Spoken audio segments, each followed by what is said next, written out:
from kindergarten to the time you graduate from the 12th grade, they have filled you with white supremacy, and you being black, white supremacy causes you to be illiterate to the knowledge of your greatness. Only thing you've learned is how great the white man is. Now, we're not anti-white, neither are we pro-black, but we understand the country that we are enslaved in, and we realize and recognize that no relief came to us until the Son of Man came to our aid. Thus, today, we are truly a nation of gods and earths. Now, a lot of people don't want us to say that we are a nation of gods and earths, because everybody and anybody can be a 5%. But see, many shall come and choose, few shall be chosen. Somebody said, I don't understand, was my Asia said, she don't understand how people could say, I used to be God. Well, see, back in the day, it was no mystery for us. Fell victim. Understand that when people begin mixing, right? Because once you begin mixing with other thoughts and other schools of thought, if you are not grounded in your foundation, that mixing then leads to diluting. The diluting then leads to tampering with, and before you know it, you're dead. Not physically, but you're mentally dead because you had the knowledge of yourself and now you lost it. Now, how you tell me how you go backwards like that? Let me tell you something, God. Many shall come, few shall be chosen. I'm one of the chosen few, man.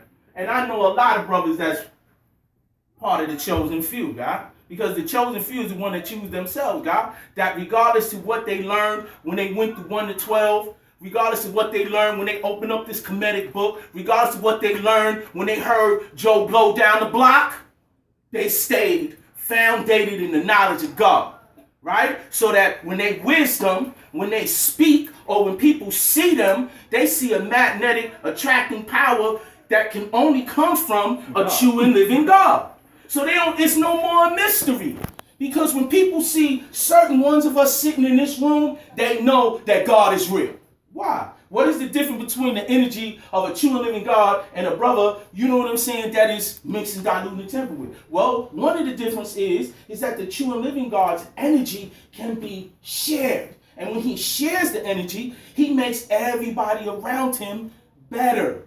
Meaning that it's the upliftment of the original black nation. Yesterday, me and the God went to a community event here in Charlotte. I met Bree Newsom. I recognized her. Bree Newsom is the woman that climbed the flagpole and took the Confederate flag down. I did like this. I saluted her. You know why?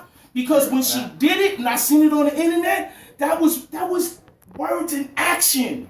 Right? So Allah put the word into action because in the beginning was the word and the word was with God because the word was God. Allah, no question about it, was the word that was God. And the 9, when they met him, they knew when he said he was God that he was the God. They were brave enough, strong enough, and intelligent enough to accept the reality of God in the flesh of Almighty God Allah.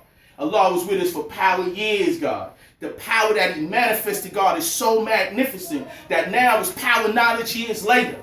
Look at us. We got a school here in North Carolina, man. Y'all need to really recognize that this is a